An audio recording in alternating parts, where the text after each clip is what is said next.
Tonight, we're live in Los Angeles. Firefighters making major progress today, but there are new warnings tonight. The weather is about to get a whole lot worse. The massive aerial assault over Los Angeles, firefighters using everything they have. We're on the ground with crews as water is dropped from above. There's a helicopter in the air. It's going to attack it from above. How they were able to slow the fires today. Now the city bracing for another round of dangerously strong winds. Firefighters from all over North America flooding in to help. Our teams covering all of it, including the new warnings about drones interfering with firefighting planes. New images after one was damaged. The FBI now on the case. Long lines as desperate families wait hours and hours hoping to get in to see their homes. We're able to show one family that their house is still standing. I can't thank you enough. Special counsel's report on President-elect Trump set to be released are reporting on what's in it. And faith after the fires, the family singing hymns where their home once stood and the congregation welcomed into a new home. This is NBC Nightly News with Hallie Jackson. And good evening. I'm Tom Yamas, in for Hallie tonight. We are live here in Los Angeles, surrounded, as you can see, by the destruction from the Palisades fire. This right here used to be a 3-story office building, and you can see what's left of it now. Absolutely nothing. But we are coming on the air tonight with a note of cautious optimism and a new warning.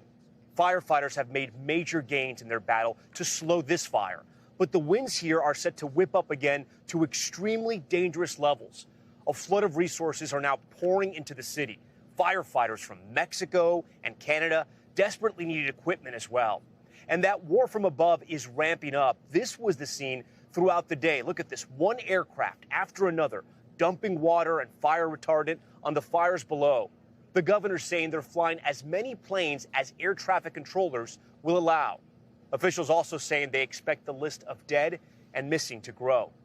Entire neighborhoods here still sealed off. These are the long lines of cars, packed with residents desperate to get back to see if their house survived.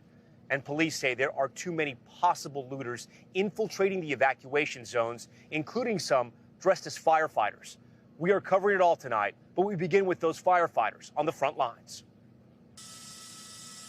Tonight, a glimmer of hope as crews make slow progress containing some of the massive fires burning in Los Angeles. It is sad. This entire block here is wiped out. The Eaton fire, now 27% contained. But the other big fire, the Palisades, only 11%. This massive Palisades fire is still spreading. Today, a big push as the dangerous winds pick up again. The battle involving crews on the ground. Flames were right across the street from homes. We traveled with Cal Fire to the top of Temescal Canyon, where they stopped the Palisades fire from burning Encino and Calabasas. The burn scar, massive, but proof progress is being made. Today is the first day that everything is looking really good. We're not out of the woods yet. And we saw that firsthand. So this hot spot just popped up just behind us. You can see the flames there rising. The good news is there's a helicopter in the air. It's going to attack it from above. Choppers with long line buckets carrying hundreds of gallons of water. And on this drop, bullseye. That's why these airdrops are so critical, attacking these fires from above. With machinery and aircraft like that, that's how they can make progress and get ahead of the fires. Coordinating with crews like these, doing what's called cutting line, removing brush that fuels the fire. How are your teams holding up? Well, the good thing is they're born and bred to work hard. So they're working hard, they're tired, they're worked. In the beginning, we were working crews 36 to 40 hours, multiple days at a time, and they're ready here. This is what they do. Meanwhile, flight crews working into the night, making airdrops. An estimated 500 million gallons used so far to try to battle the flames. This video showing the view from inside an Air National Guard plane as it makes a drop. Warnings blaring in the cockpit as it flies low to hit its target. But these critical efforts are being hampered by unauthorized drones in those flight areas. The FBI says there have been dozens of such incidents so far, and they're actively tracking who's flying them. We have equipment that can detect the drones in the air, but also we work backwards to identify the actual operator. These new photos from the FBI show the damage to this Canadian Super Scooper on Thursday. A hole punched in the wing by a drone. This plane is now grounded. The Super Scooper and that technique is our #1 tool to fight wildfires like this. And when folks fly drones, personally owned drones, in temporary flight restricted areas, that hampers those abilities significantly. The FBI has recovered pieces of the drone and their investigation is ongoing.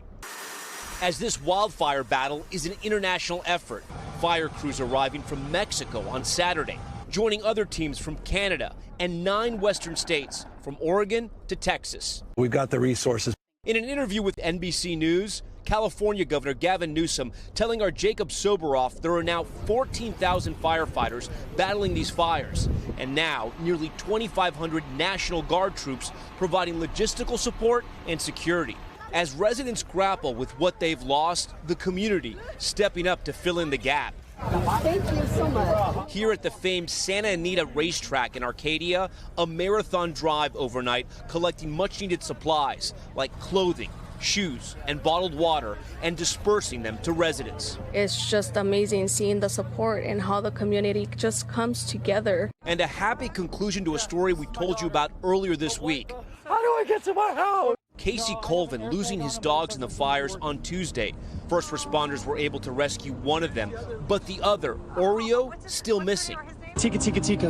That is, until today, Casey, overcome with emotion as he was reunited with Oreo. How's the fire? Oh, honey! Oh, honey! Just one reunion giving so many others hope tonight. I do want to bring in now meteorologist Melissa McGee from our NBC Los Angeles station. Melissa, thank you for being here. We're already feeling the wind tonight. Talk to us about how bad it's going to get. Well, Tom, we've got another round of Santa Ana winds that arrives as we get into Monday through Wednesday, with the peak intensity arriving Monday night into Tuesday. Some of the highest wind gusts across our mountain communities, ranging anywhere from 50 to 70 miles per hour. You get those classic Santa Ana winds racing through the mountains, coming through the canyons and passes, drying out the atmosphere and dropping the humidity, so the red flag warning stays up. And explain to our viewers why firefighters are so worried about those winds. Well, you know, Tom, with our last event, we had hurricane-force winds across much of Southern California, and we were seeing some of those embers flying more than a mile. The good news with this event, it's not anticipated to be that strong, but with the drop in the humidity and the conditions firefighters are facing, it's going to make new or existing fires spread rapidly, which will be a challenge for firefighters. All right, Melissa McGee from KMBC here. Tremendous coverage throughout all of this. We thank you. Thank you.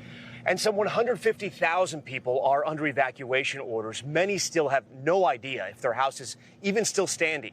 Ellison Barber was with residents today, desperately trying to get back in to find out. Do I just wait here or what? You can if you like. Tonight, growing frustration outside the Pacific Palisades. Massive lines of cars with residents waiting for hours, anxious to see what, if anything, remains in their homes. This is criminal dereliction of duty. We do care. We want to get you back into your homes. Los Angeles County Sheriff Robert Luna warning about criminal activity. People that do not belong in these disaster zones need to stay out, or they're going to get arrested. On Saturday, 2 people were detained in the evacuation zone near Vice President Kamala Harris's home, according to officials. LA Fire Chief Kristen Crowley adding that it is too dangerous for many residents to go home. There are still active fires that are burning within the Palisades area, making it extremely, extremely dangerous for the public. There's no power, there's no water, there's broken gas lines, and we have unstable structures. Tell me your first, last name. We met Shannon DeGrooms when she walked up to talk to police. Her family waiting since 4 a.m. We're just hopeful to get a couple minutes to grab some things and then get out of town. She was with her fiancé, Shay Burns, and Shay's 81-year-old mother, Judy McElroy, trying to get back to their Pacific Palisades home. We don't have any answers, and there's a lot of different information, which is why I'm posted up here. Shannon couldn't get in. She told us about something she forgot to take. My aunt passed away recently, and she left me a small diamond. And I was saving to be able to afford to make it into a new ring. I asked for her address, hoping that if we passed her house while we were reporting, we might be able to help. A couple of hours later, we saw it. Amazingly, it's still standing, because if you look around just across the street, their neighbors, not nearly as lucky. They told us, too, the door was unlocked because they had to evacuate so quickly. You can smell in here, it smells of smoke. I texted asking if she needed us to get stuff. She told us they needed some medicine for Judy, things she'd left behind as they scrambled to evacuate. We couldn't find the diamond ring, but found the medical supplies. I saw these, and I know you didn't ask for these, but I saw these, and I just... Oh, my God. I showed them videos of their home. Were the windows closed? Yeah, all the windows were closed. I was right. In the middle of chaos, a moment to help a family still looking at an uncertain tomorrow.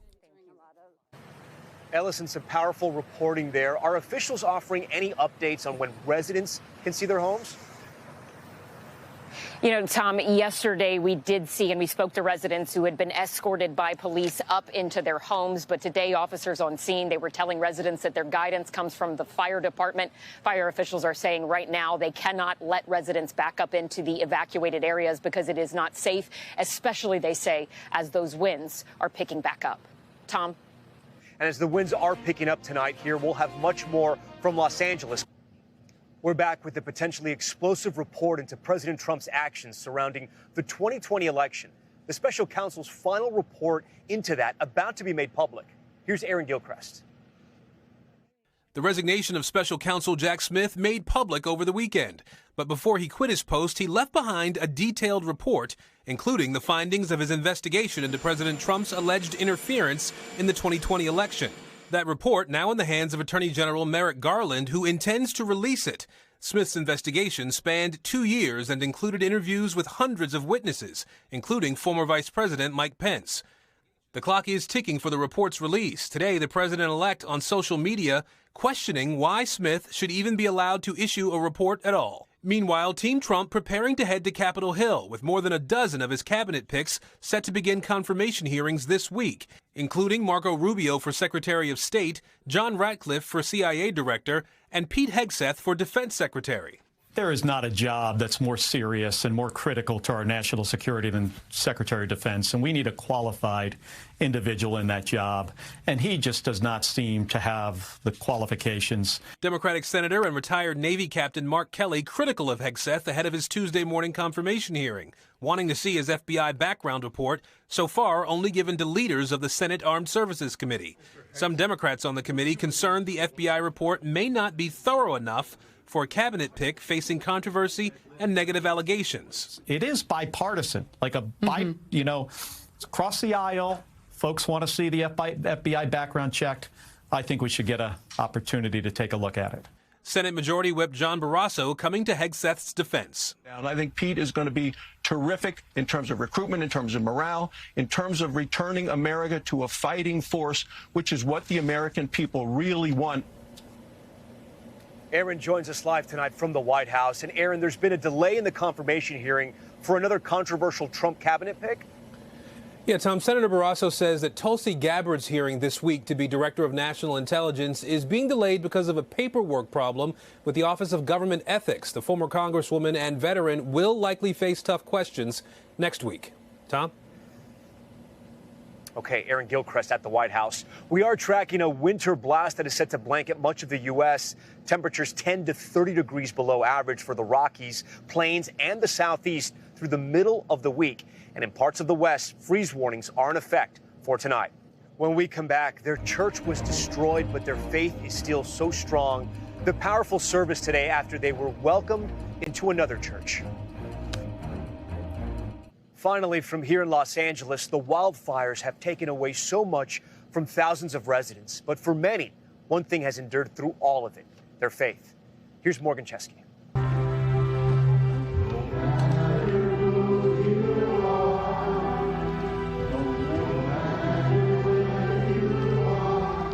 Amid scenes causing unimaginable pain, Sunday, the unmistakable sound of praise. Give him all your years of pain. LA's Montebello Congregational Church, welcoming new faces in a dark time. Overwhelming. Pastor Paul Tellstrom still processing how Altadena's community church fell to the flames in minutes. 19 members of our church lost their homes, so it's an unusual sense of camaraderie. And with nowhere else to go, his congregation was invited here. We welcome our friends from Altadena. Reverend Mitchell Young offering support to a longtime friend. Whether it's times of struggle or times of joy, we need to be together.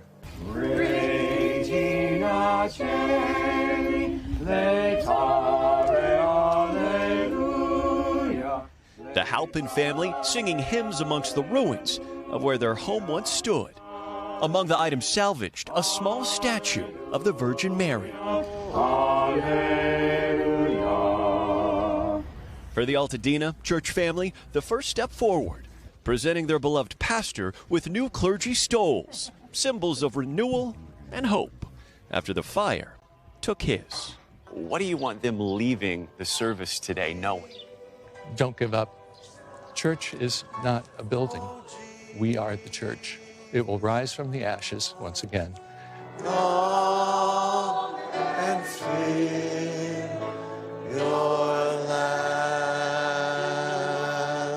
Morgan Chesky, NBC News, Los Angeles.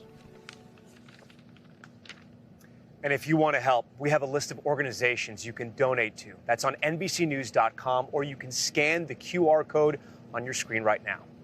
That's NBC Nightly News for this Sunday. I'm Tom Llamas. For all of us here at NBC News, good night. And stay right here on NBC. The NFL playoff game is coming up.